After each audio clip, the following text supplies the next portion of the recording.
It has been a very interesting day of public participation. At Bomas of Kenya in Nairobi, the participation ended around noon. And we are also getting information that MORARA Kebaso was injured and rushed to hospital. And he had this to say, I was barred from entering Bomas at the gate. When I finally got in, I was denied the mic at Bomas floor. Chaos erupted. I am hurt. Headed into hospital.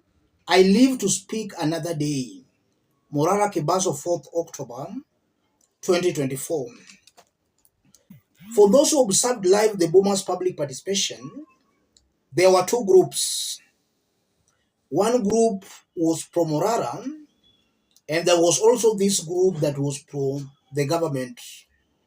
It appears pro-government group overpowered MORARA's group. That's how MORARA ended up being kicked out and being beaten at Bomas. So the government side might have mobilized more people than MORARA's side. I want us to put everything into perspective for Kenyans to understand how the public participation went and what it means politically. Because Kenyans are seriously confused. They don't understand what's going on behind the scenes. In this video, I'll explain what is going on behind the scenes. Those with ears should listen to me. If you are watching us but you have not yet subscribed, subscribe, give the video a like. Let's proceed. What does all that mean, ladies and gentlemen? The first thing that came out clearly to me, looking at what has happened across the country, I won't be wrong to say Gen Z is dead. And if it's still living, then it's in ICU. Only a few individuals or a few Kenyans are still loyal to the Gen Z ideals. All these other remaining ones are just positioning themselves for their own personal interests. Casmuel was saying Rigathi must go. MORARA was saying both must go. There cannot be any Gen Z more than Casmuel. In fact, Casmuel was the head figure of Gen Z. During the demonstrations, we were not even seeing MORARA. MORARA just emerged from nowhere. But if you are talking of the original Gen Z, you will all agree with me that Casmuel was the head figure of the Gen Z. Casmuel is now saying Rigathi must go. MORARA is saying both must go. They are reading from two different pages. The second thing Kenyans should know, those saying both must go, those are most probably Rigathi Kalonzo sympathizers. Most probably a majority are Rigathi Kalonzo's sympathizers. Those are the ones saying both must go. And if they are not Rigathi Kalonzo sympathizers, then they have not understood the high-octane politics being played behind the scenes. They still think there is something called a Gen Z. Yes. It's important for Kenyans to understand that. You might be saying both must go because you don't know. You've not yet understood the bigger picture. How all these things will end. All these things will end into two groups. Ruto Raila group, Rigathi Kalonzo's group. So if you are saying both must go, most definitely you will end up in Rigathi Kalonzo's team. It's important for Kenyans to understand this. I don't mean to say that everybody saying both must go are Kalonzo Rigathi sympathizers. I'm only saying they have not yet understood how all these things will end. Something also coming out very clearly from that public participation, Ruto's team has succeeded in that public participation. Rigathi went to court to stop that public participation because he had intended to use that to challenge his impeachment in court. Rigathi wanted to go to court to say, after maybe he has been impeached, to say there was no public participation. But from what we have seen with our own eyes, across the country, Kenyans were giving their views and opinions on Rigathi Gachagwa's impeachment.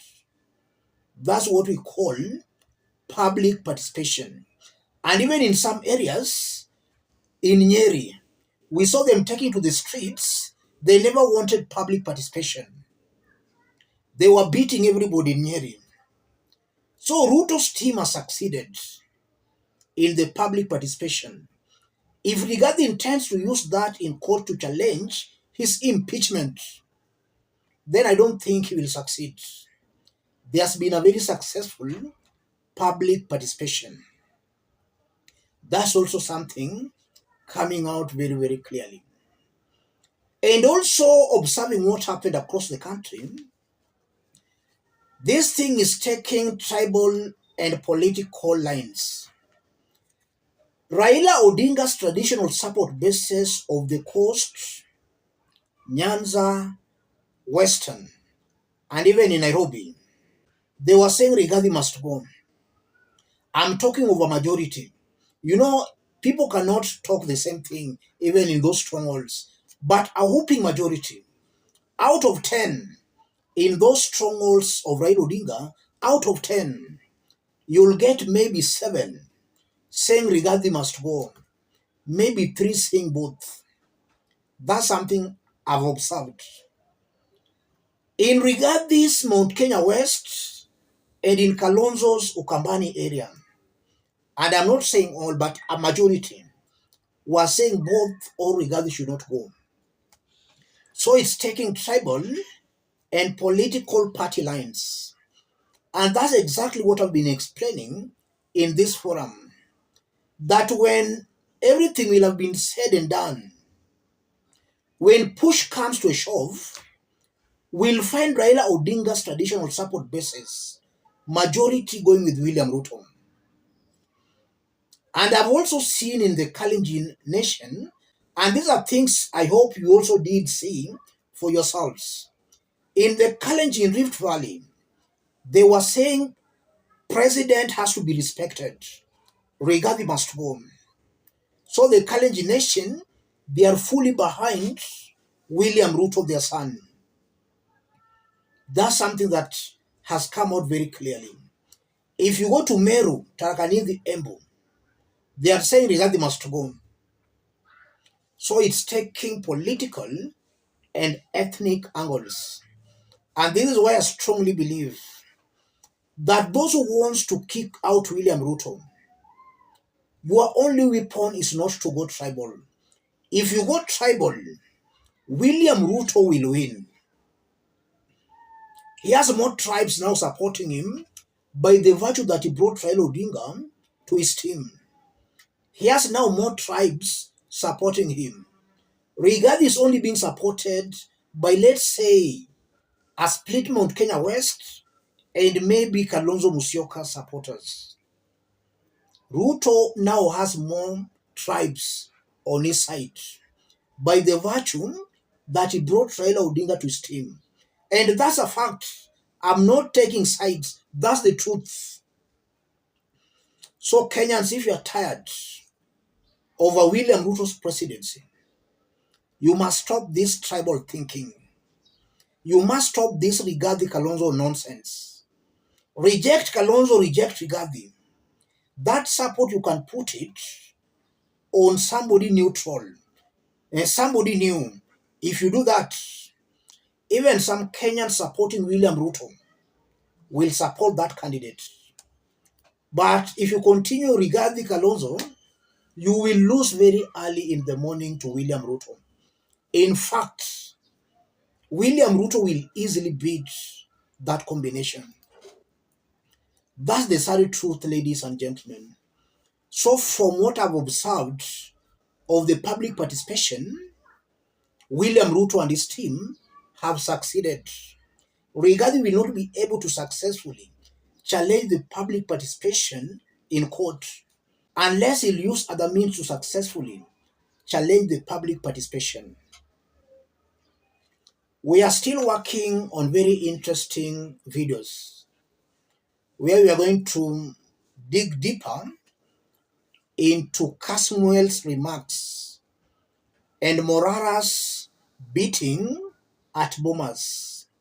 We are going to dig deeper into those incidences and the split between Casmuel and MORARA.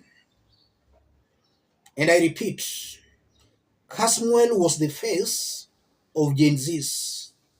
And for those who have been following me here, you know what I've been saying about Gen Zs.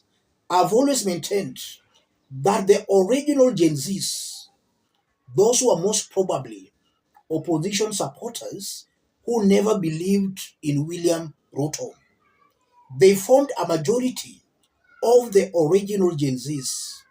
MORARA is on record saying he supported William Ruto. MORARA was not even the face of Gen Zs. Let's meet in that analysis. If you are watching us but you have not yet subscribed, subscribe, give the video a like. Thank you. God bless you. God bless Kenya.